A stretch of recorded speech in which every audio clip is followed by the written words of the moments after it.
As usual, our parashat today is just so powerful. We could really see how it holds the answers to all the problems and how we need to take off the Band-Aids that we're trying to put on the problems of the world and just come back to the Torah. You know, we just have to read it. It's just so clear. Of course, as I said, there are very many levels to which we can study the Torah. And for me, I look at the simple direct, remember the way of our rabbis interpreting Torah is called pardes, the P for pshat, the direct meaning, the resh, which is a hint, the remez, then pardes, the D for drash, the lesson that we can apply to our lives, and the sod, the mystical. But really, God is telling us we don't need the mystical to live. We need just to obey his commandments. How do we treat each other? How do we treat ourselves? Do we love our Lord, our God? Do we think we can hide things from him? Or do we know he's always with us? So now let us discuss, because I'm sure you all saw something in there. Yeah, today the Torah portion is absolutely beautiful in the sense that it encapsulates everything. And if we went out to a desert island and we could only take that with us, it would be sufficient. Just something that when you say mystical, I think for me, we can't separate like the incredible, and I don't think you're doing that, but I'm saying there's not like, I don't even think I said mystical, did I? No. I'm saying you said we don't need to search for the mystical elements. No, the secret things. No, the secret things, but you also— the mysteries. The mysteries. No, I agree with you. I know the spirit in which you're saying that. Yeah. But to me, the creation by God, our presence in this universe, is the biggest the true mystical principle. But when I'm saying by that, but I understand. Yeah, I just want to add to what you're saying. I understand. You want to clarify. People want to create their own mysteries, or look for things that God hasn't revealed, and that I agree. God doesn't want us to do that. But I guess what I'm saying is people are doing all those things, looking for the mystical, the unknown, etc.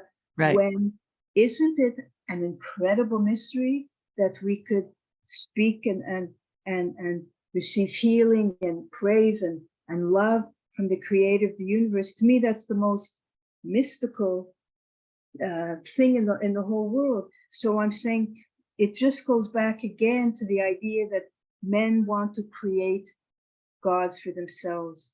We want to create new religions. That's really what it's about. It's not that they're really looking, I don't feel. It's again a kind of it's a pride. It's a pride. Those who are honestly searching, and my point is that God has revealed all that we need in this world to have a life of beauty and love, but we search everywhere except in the right places. Yeah, I'm speaking through my own experience, because I remember being invited, going to sit in with these people who channelers, and a channeler would say that they'd go into a trance and they'd open their eyes and it's almost like you saw a different individual speaking through them. I have no idea what that means now, but it's like they were bringing the wisdom of the ages from another plane, and if we knew anything about the Torah, if I had known anything really about the Torah, even though I read the Bible in school, I didn't know it. I didn't have an understanding of what it means to have a relationship with a creator. That in itself, the very first time I thought of, here is this God who has no beginning and no end. How mystical is that? Exactly. It almost blew my mind. Right. Yeah, but I would have known that what these people were saying, what they were channeling, was nonsense. And they tell you that you just have to fulfill that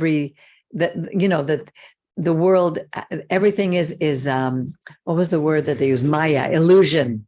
Nothing is real. God didn't create things that aren't real. It's very real. But the teachings were so, how many of us wanted to go run to India? We wanted the truth lay there. The truth lay in the mountains of the Himalayas. And God is And saying, not only no. that, it was never really truly, people would deny this, but it's really never really accessible to everybody. It was always a kind of you don't Well, you see, could never attain the heights of the gurus of so those it who wasn't sat at the top, accessible. most of whom were Jews. And you always had to you had to reach certain heights. It really wasn't accessible to everybody in the sense that there was a kind of elite. The Of elite course. were able to reach these levels. It's Of just course. not from God. But it still is the same thing. Like, that's why Yeshua was saying, your sages say this, your rabbis say this, but this is what I'm telling you. Because I remember speaking to rabbis who would never give their own opinion. They would say, well, this is what Rabbi so-and-so said, or rabbis, because you could never reach the height of this rabbi. You could go to his grave and he was like a god. That's not what God is telling us. I mean, who stood at the base of Mount Sinai? Slaves, no PhDs, no masters of theology. They were like you and I, regular people who have value. So it's a beautiful message for me. Yeah, thank you. You're welcome. Mauricio? Yeah, I was, meditating about the message, and it's really true, that God knows the future, and even He knows our future.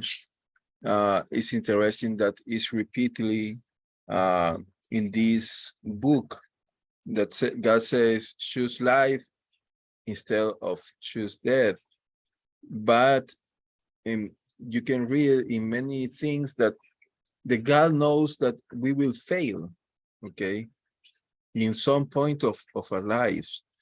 And it's interesting how it's repeatedly the process of the Teshuvah to return to God continually, in how God is able to forgive our mistakes and give us the opportunity to restart again, no matter how many times, because it is written that the righteous person falls 7 times and he wake up 7 times, or 7, and Yeshua said 70 times 7. So which means God is giving a lot of opportunities to all of us, and obviously God is gathering all these people at the beginning, no matter who is the origin of that person, okay, and also He's making a pact, a covenant, okay. And in this covenant, what I see is the mercy of God, because it is a kind of covenant that is on behalf of us, okay, because we don't have nothing I mean, nothing that we can give to God, okay, I would say, in order that we satisfy some need of God, okay. Right.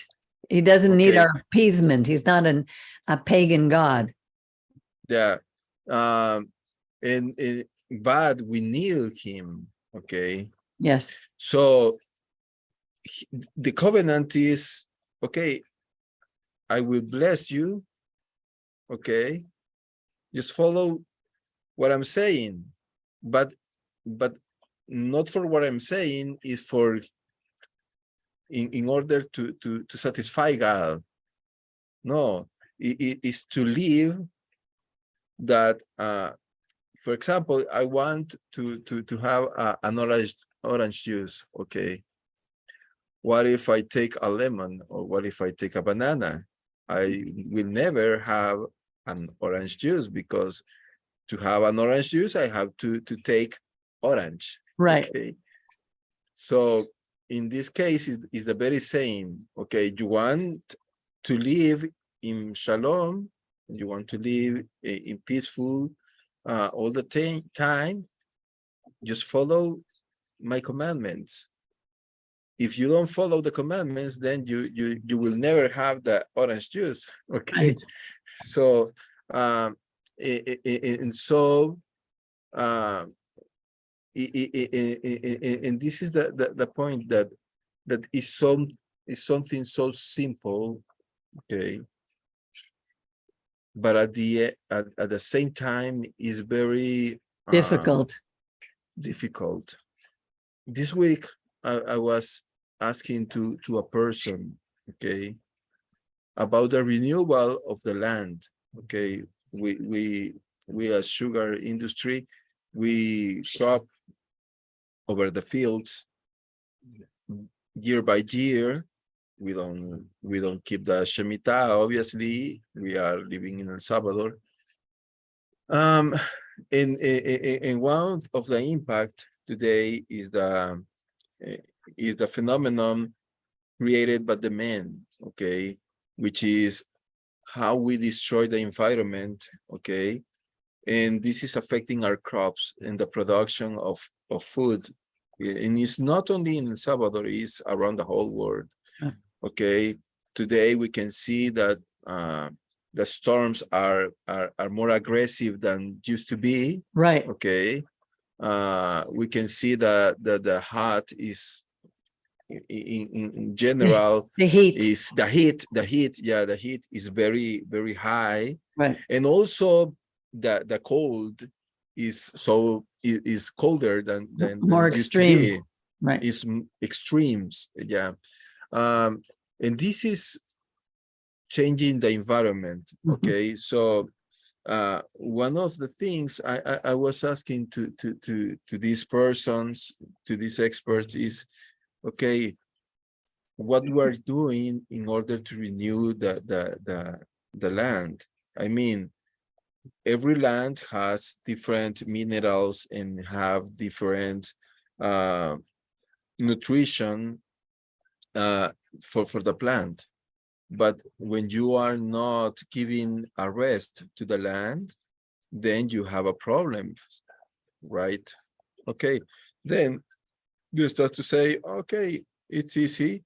You can buy some minerals that you have to take from other places. Okay. Right. Right. So you are destroying other places in order to have your crop. Okay. Right. And then also they start to say, but the point is that you can give some other different cultives in order to have the renewal of the land, and the land by itself renews. Okay, but the problem that have the crops is the storms, because when you have a land that you cannot renew, okay, then start to have erosion, and the erosion destroys everything. And I was thinking about that because we as humans, we need this renewal, okay? And all of this is a cycle, but the solution that the Torah gives us is the rest, okay? And the rest is Shabbat, okay? And also, it's interesting that this is the last Shabbat of the year, 5783, okay? And then we will start a new cycle, okay? So the process of renewal starts again. And obviously it's a time that we need to to follow the commandments. It's very easy, apparently. Okay, the solution is very easy, but at the time it's very difficult. Okay, because we are living in a land that do not fear God, and there is a verse. Just let me check where it is. What is That it? says that is beyond the sea. The one in this portion? In this portion, yes. Yeah. Is chapter 30, verse 13. Mhm. It's about talking this more, well, from 30, 11, that says that the Torah is not so far from you, okay, that you cannot follow, okay. And also it says that it's not in heaven, so you can say, who will go up to the heaven and bring us back the Torah so we can hear it? And it says that it's not beyond the sea, okay? And when it says that beyond the sea, is referring to all the Jewish people that decided to not live under the Torah, okay, under the customs. And they say, oh, I don't want to know more about Torah, okay, people like that. And so the point is that in verse 14 says, but the word, the Torah, okay, is very close to you, is in your mouth and is in your lap, in your heart, okay, and so you can put it so Practice. you can do it, so you can practice, okay. And that for me is one of the central part of the message of this book, okay, because people can well, honestly, sometimes I think, oh, the Torah is so difficult, okay, and sometimes say, oh, it's impossible to do it, okay, and sometimes, the point is that I get disappointed, okay, with all the biblical Judaism, and I say, oh no, it's impossible. Is that what God wants? And things like that, and it comes to your mind different thoughts, okay. But when I read this, is something that is not really impossible, okay. It's just that God is telling us, hey, keep going, keep going, keep going. You're not perfect. Obviously, you're not perfect. God decided to create us in an imperfect body, okay, with imperfect thoughts, with imperfect habits, but God is there, okay. So what we need to do is to renew, okay, Yeah. the And covenant. And the secret behind the what you were talking about with the Shemitah, the 7th year of the land, where you leave it alone, and the secret behind the Shabbat, which is the 7th day, what comes before it at its root is basically, if we break them, it's because we're not trusting God. Though the bottom line in everything is trust. And if we trust ourselves, we trust other teachers, other things, and we don't trust him, then we fall. That's when we fall. That's when we need to turn back. Because, I mean, when I was listening to you explaining about how the land can be renewed by adding minerals and all those things, of course, has nothing to do, though, with learning how to trust him. Because the land of Israel was dry, and when water came, it would soak it up like a sponge. It wasn't like Egypt. We had to trust him to provide the rains. And when we were to take that 7th year, we would obviously try to find a way around it, where we would, sell it to the Gentile and let him take care of the land, so that we weren't responsible. It would be given to someone else. Just like at Pesach, we would sell the chametz to them, so we are not responsible. We're always looking for ways around trusting God. Because let me tell you, if we had to go the 7th year with, we could take from the land, but then in the 8th year, that's when we had to, we could plant. And in the 9th year, so we basically had to trust him for 3 years.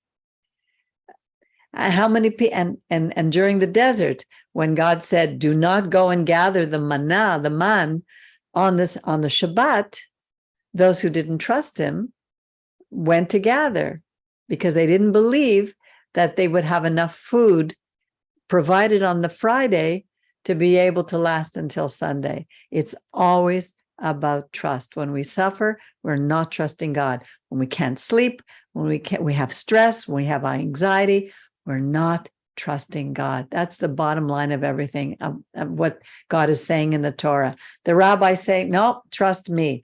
The pastors say, no, trust me. The imams say, no, trust me. The gurus, the mavens, everywhere, no, trust us. We have the truth. We've seen. The only one to trust is the God of heaven. And how can we trust something that we can't see? We have to go by experience, and that's not easy for people. Well, you have to be open to receive that experience. Some people just shut the door before, like think of your life and my life. All my life, I was searching. So I'm saying you have to be open. I mean, I remember this man who I liked very much, unfortunately. But anyway, I remember he was such incredible pride. He turned red in the face and he said, nobody's going to tell me what to do. I make all my decisions, but with such pride, he was red in the face, and the doors were shut. It was almost like an iron wall between him and receiving, so that's very important. Exactly. And those are the stories of the Torah and the Tanakh, all those stories, like when you read the story of Nabal and Abigail, he was arrogant just like that. And God is saying, you think you have everything that you have, you did it yourself? You think you earned all those things that are around you? That's the thing that amazes me. One of the things that amazed me the most is how I came back to Montreal with 2 bags of clothes, debt, and sickness. I had nothing. And I watched little by little God rebuilding my life, restoring the years that the locust has eaten. And as I look around, I mean, people may come into my place and say, yeah, your place isn't so special. But I look at every single thing that I have, and it's a picture of what God has provided for me. So it's far beyond what the thing itself. It's absolutely miraculous. And the more we allow ourselves, we have to be open. It's true. And sometimes the only way that we can be open is by being crushed. I remember Rabbi would talk about it. His balloon was so full. He was so full of pride. And when he fell, he was only grateful that he fell face up and not face down, that he could look up. And he says, also, everything was taken away. All Isn't this that pride. like Nebuchadnezzar? Yes, but Nebuchadnezzar, I don't know if he was truly a believer in the end. I don't know. But definitely, we have to be brought down sometimes to our lowest point. And that's when we can, look up. And it's interesting that without water, all the minerals and all the supplements that you can give to any soil will never work. Exactly. Okay? So you can put a lot of minerals, you can put a lot of different herbicides, whatever you want, but without water, it doesn't work. They won't be absorbed. Yeah. So it's important to have this water. And it's true. Today in El Salvador, we are living under how do you say that? It's a dry, very dry season. A drought, Okay. like a drought. Yeah, yeah. It's not raining, especially on the orient part of El Salvador is not raining, and and all the and all the cattle is dying for that. Wow. Okay, so and you know, people can do whatever, but without water they will not survive. Okay. uh you know, but the problem is that we are doing, honestly, we are destroying our planet. Okay, the gift of God, we are destroying it. um and it's sad about that this is not God wanted to that we live. Okay. um and poor people, but you know, but the problem is, as you said, uh yes, it's about trusting God. And because if we trust God, then no matter, I will, for example, put a new tree in my house, for example, and that will help in the future to keep my kids. So and but that is true. Okay. And also in the very same chapter 30 and verse 20 is something for me that uh that is exciting for me, because it says that we need to love God. Okay, but how do we love God? Okay, because love is very, I would say, It's not a feeling. it is not a feeling. It's very, but it's subjective at the same time. Right. Okay, you love different than I love. Okay, but the love, honestly, at the end, is an expression of acts that you do in order to create pleasure to another person. Some people will give gifts, for example. Another person will give services. Another person will give a hug. I don't know. Another person will listen to you. Right. Everybody interprets in different ways how to love. But I really love the concept that Rabbi used to give us, which is love is loyalty. Yes. Okay. And this is about loyalty, because it says that you can obey his voice. How do you obey his voice? Honestly, the voice of God was written in the Torah, and then it says that you will adhere, you Adhere. say, adhere to God. Okay, and this is like a tape. Okay, to God, and that means not that. How can uh how do I tape to God? It's very difficult, honestly, but it's not to God, because God cannot be touched. Okay, God doesn't have any form. God is not physical, but we can adhere to his qualities. Okay, and that is the point. Okay, and then it says that is your life. Okay, that is the secret of your life. And life is not how many years you live. Life is beyond that. It's not about age. It's about the quality of life.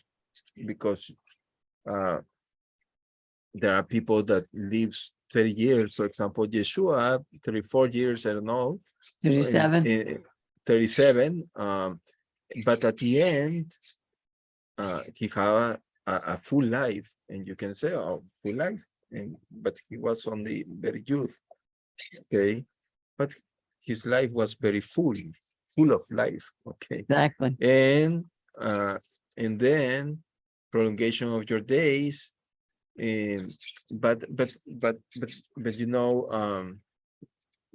to adhere to his qualities, is when you are close to God, then you start to think how he thinks. Okay, for example, you know, this week I had to go to a meeting in the office. Okay, and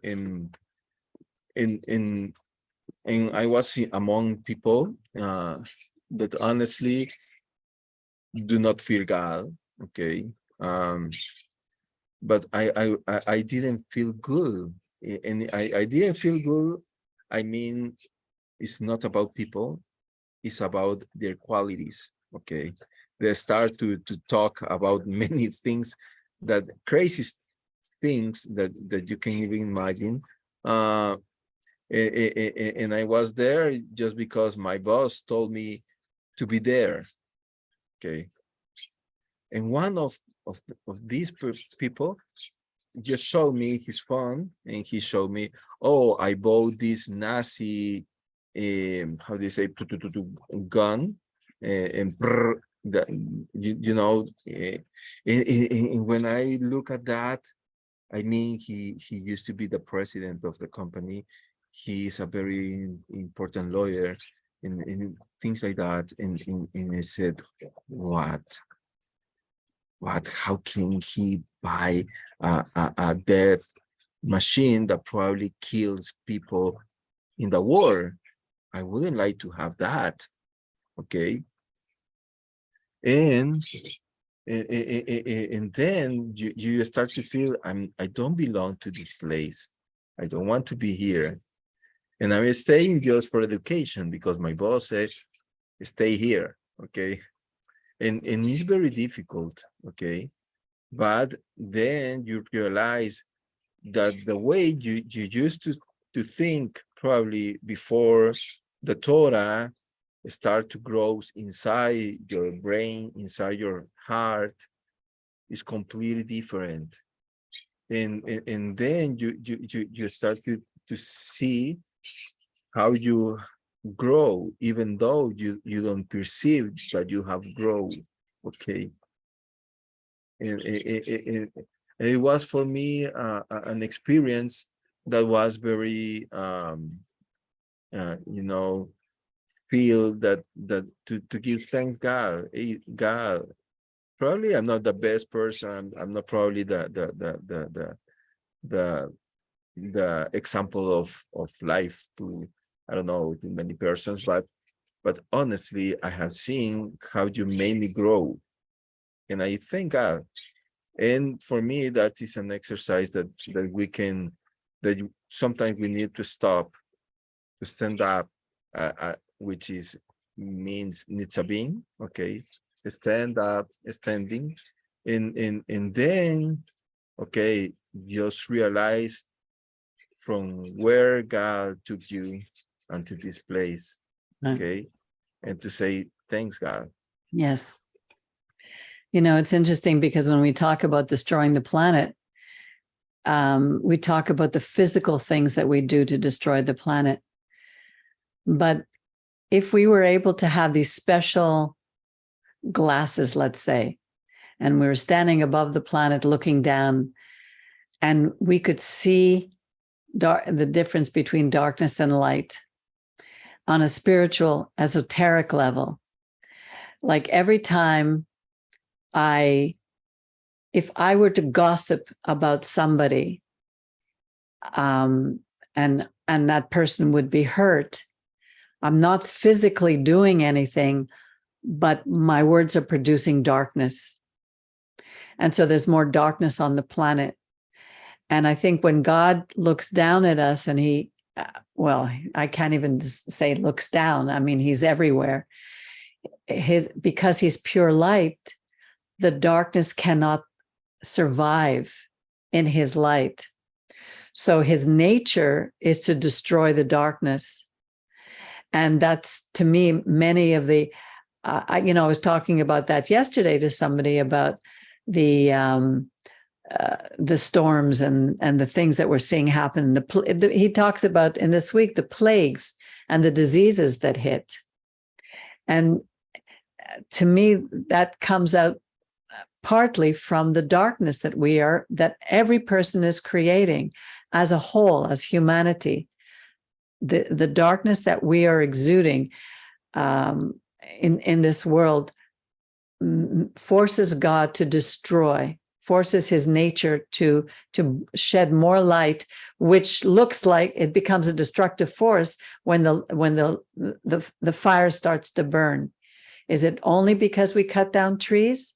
Is it only because somebody is controlling weather patterns? I think it has to do with each and every person on this planet who is bringing darkness instead of light. So it's much more esoteric than we even begin to imagine.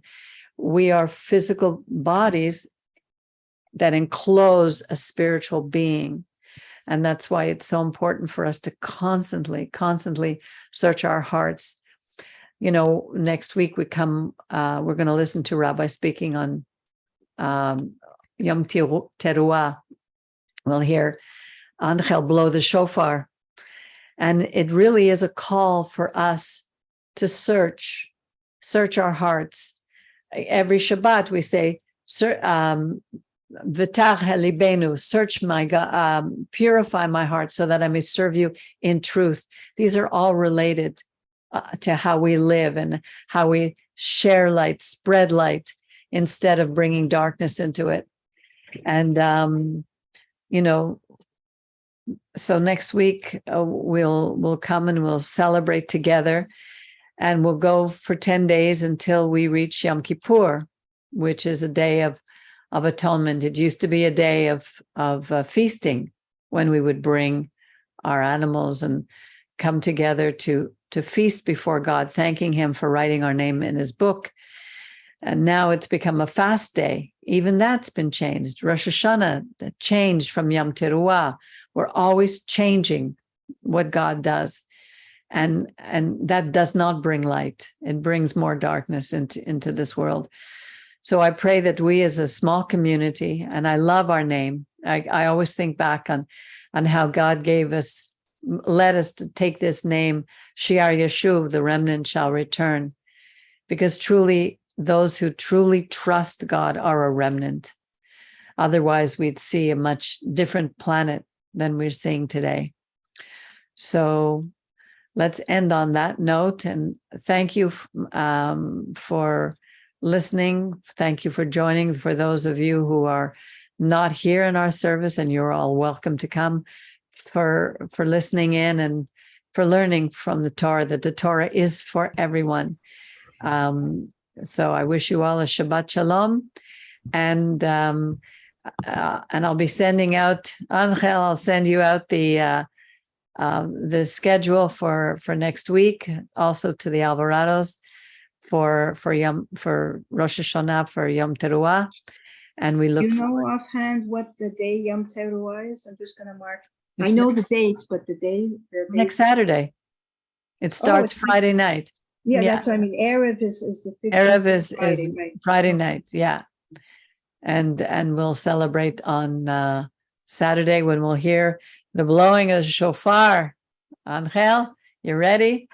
Dorothy is at the hospital, and she asked for someone to come and blow the shofar. I don't know anyone who can blow it for her, but what I'll do is I'll play it on my iPhone so that she can hear the shofar blow. And all of us, when we hear the shofar blast, know that it's a call. God is calling us to search our hearts and to go before him and look for places we are not trusting him, and not let darkness into our lives, but allow the light to shine out to others. So I wish you all the rest of Shabbat. Have a wonderful week, and we look forward to saying L'Shana Tova B'Tika Tevu next week, when we'll celebrate Yom Teruah, Rosh Hashanah. Shana Tova, Shabbat Shalom, everyone. Shabbat Shalom, everybody. Shabbat shalom. See Shabbat you shalom, soon. everyone. Bye-bye. Bye bye. Bye. Bye. See you. Shabbat shalom. Bye. Bye. Bye.